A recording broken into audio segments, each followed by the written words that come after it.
حسب آخر تقرير لصندوق النقد الدولي، حيث حقق الاقتصاد الوطني قفزة لافتة باحتلاله المرتبة الرابعة عربيا.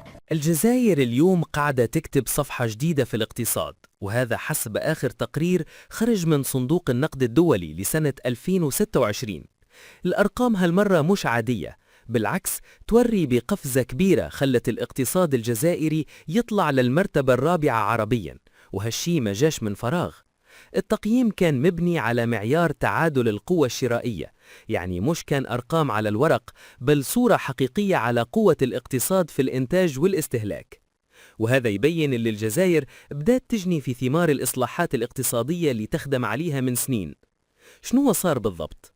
الدولة مشات بخطة واضحة، تنقص التبعية للبترول والغاز وتتوجه لتنويع الاقتصاد. شفنا استثمارات في مجالات كيما المناجم والصناعات التحويلية، والهدف واضح: بناء اقتصاد واقف على ساقيه، مش مربوط كان بالمحروقات. وزيد الاستقرار اللي قاعدين نشوفه فيه اليوم ما جاش صدفة، بل نتيجة النشاط في القطاعات خارج الطاقة، وين الإنتاج ولا أقوى ويساهم بشكل مباشر في النمو. التوقعات تقول إن الاقتصاد باش يحقق نمو يقارب 2.9% هالسنة، ورغم اللي الرقم يبان عادي، أما في الظروف العالمية الحالية يعتبر مؤشر إيجابي ويعكس اللي التوجه ماشي في الطريق الصحيح.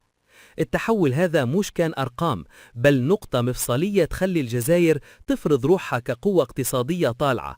اليوم مش كان سوق استهلاكية، بل حتى قطب إنتاجي ينجم يأثر في التوازنات الاقتصادية في المنطقة. حتى بعض المحللين وصفوا اللي صاير بزلزال جيوسياسي في حوض المتوسط، خاصة مع تسارع الإصلاحات والاستثمارات الاستراتيجية اللي عندها طابع سيادي واضح.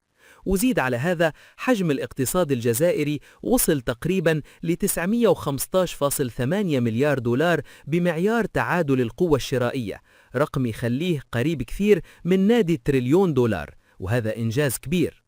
باختصار، الجزائر اليوم ما عادش كان دولة طاقوية، بل قاعدة تتحول لقوة اقتصادية حقيقية في شمال إفريقيا، وقادرة تفرض كلمتها في المنطقة.